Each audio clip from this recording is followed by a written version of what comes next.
The time is just gone, 20 minutes past 8 a.m. as we kick off this morning, looking at the SIU report on the digital vibes scandal. Now, we've learned about President Cyril Ramaphosa receiving the report in July, subsequently sending notices to all those referred to in the report, giving them an opportunity to object to its publication. And now he has authorized the publication of the SIU report on the digital vibe scandal. And we joined this morning on the line by the CEO of the organization Undoing Tax Abuse, OUTA, and we're joined by the CEO, Wayne Duvenage. Wayne, good morning to you and welcome to the show. Good morning. Nice to be with you today. Yes, Wayne, now that the report has been published, just your reaction to what is contained in the report. Well, I guess we're not really surprised in one sense, but we are surprised in the depth of this digital vibes issue and how many other people were involved, people in senior positions of authority that were going beyond the prescripts of the law and the Public Finance Management Act, and procuring in a way that is grossly out of line with what is expected of people in these positions. So, firstly, I think kudos to the fact that the SIU did a good job, that the president himself, promulgated this investigation. But we've got to ask ourselves this question. Had the whistleblowers and had the investigative journalists not raised this issue, what would have happened? And that takes us further now. Would we still have Zweli Mkhize in that position and others? And we would be none the wiser. And there must be so much of this happening in other cabinet, in other ministries. These are our serious concerns. And so what we need to have is an ethics compact that our ministers and our cabinet members can give us the assurances that this is not happening elsewhere, because we're not sold on that fact, and this is a problem for this country. Yes, clearly, Wayne, and I think basically we've just barely scratched the surface. And as you pointed out, how much more of this is in those closets that need to be uncovered. And just looking at this report in particular, we've seen the initial denial on the part of the Health Minister, Zweli Mkhize, about him, his family benefiting from dodgy deals. But we've now learned from this report how millions of taxpayers' money were irregularly paid to this company called Digital Vibes. Yes, well, exactly. And the normal knee-jerk reaction is to denounce it and say that they've not benefited, which now leaves the question that we know Zweli Mkhize and others did benefit. He knows he benefited. So he misled the nation when he said he didn't benefit or his family didn't benefit. And that's a serious concern, and how much of this is happening elsewhere, as we say. So a good report in that regard. But I think we've got a bigger problem now as a country. We've had this for some time, and that is accountability. There seems to be a lack of consequences by those in authority when these things are exposed. And we need to see what's going to happen now. We want accountability. We want people held responsible for what they've perpetrated. This is your and my taxpayers' money that has been squandered in a time like this when we can ill afford it. It's diabolical. It's ludicrous to think that people can behave in this way. So we need consequences now. We need to see people behind bars for this conduct.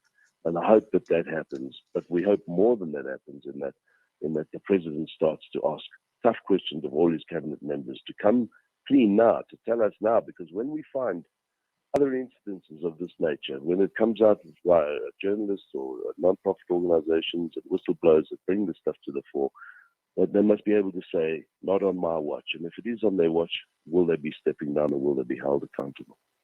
Yes. Wayne, one thing I've observed of late is when looking at this report, It also talks about the company, it talks about Digital Vibes failing to declare company tax and VAT to SARS. And we know SARS at this point in time, they're coming down hard on taxpayers who are not compliant. But what I find is also, SARS going against soft targets, going against individuals, and of late, even with tax filing season, SARS seems to be purposely holding back on refunds, making some, sometimes ridiculous demands, sometimes asking for the same information over and over again just to withhold refunds of taxpayers. But yeah, we have now a clear case where the report talks about non-compliance on the part of Digital Vibes, and there are just so many of them that seem to be getting away. Yes, well, exactly. I think we need to get more assurance from SARS without breaking the confidentiality rules and laws that people are being held accountable. So, for instance, not even the corrupt businesses of Digital Vibes who are not paying over what is due to SARS, but organizations like the South African Post Office, like SA Express and other state-owned entities. Denel, I think, was another one where they were withholding the payment of PAYE and UIF funds and that to the authorities and to the tax man. I mean, this is outrageous. There's no other term for it. And there are accounting officers and senior positions in these state-owned entities that need to be held accountable, that cannot ignore what has happened. They can't turn a blind eye and say, well, I didn't know. They've signed off those submissions. So they need to be tried and arrested for that's a crime and held to account. There's too much of this.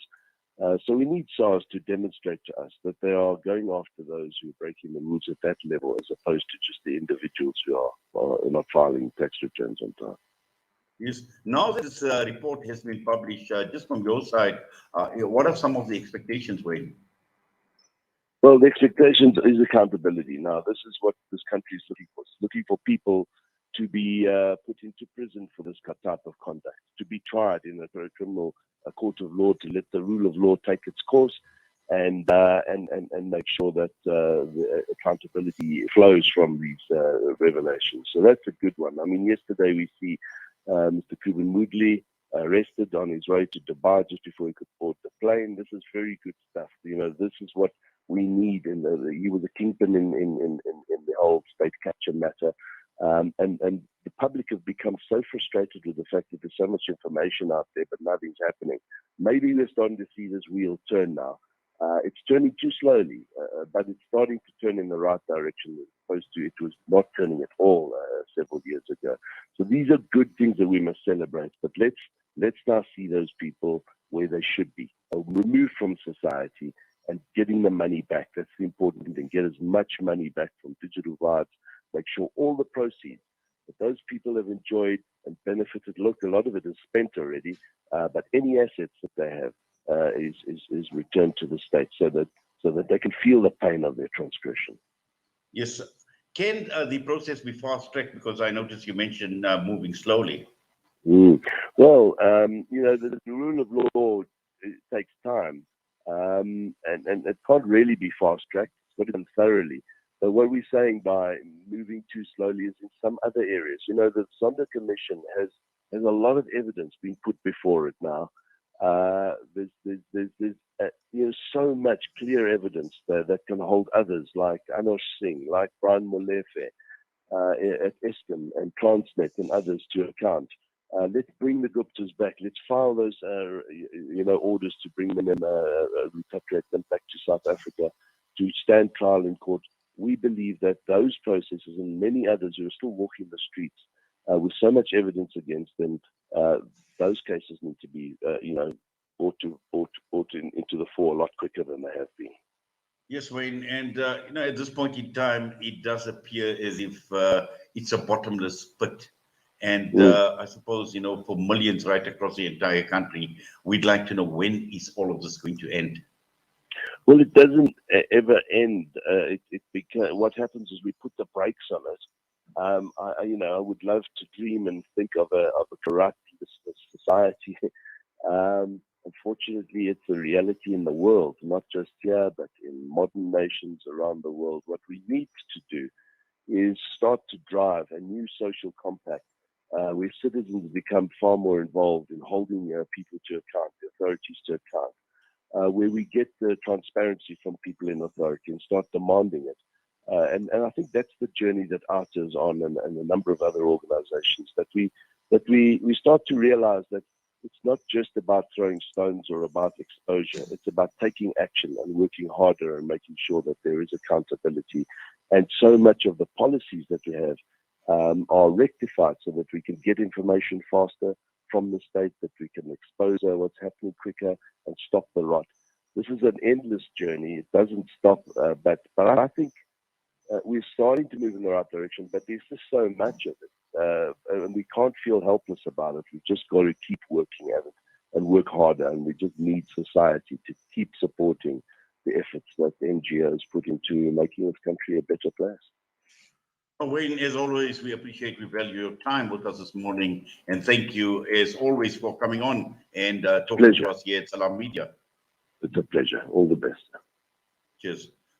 Wayne Duvenage joining us this morning against the report on the digital violence scandal and the publishing of the report ordered by the President of the country, President Cyril Ramaphosa.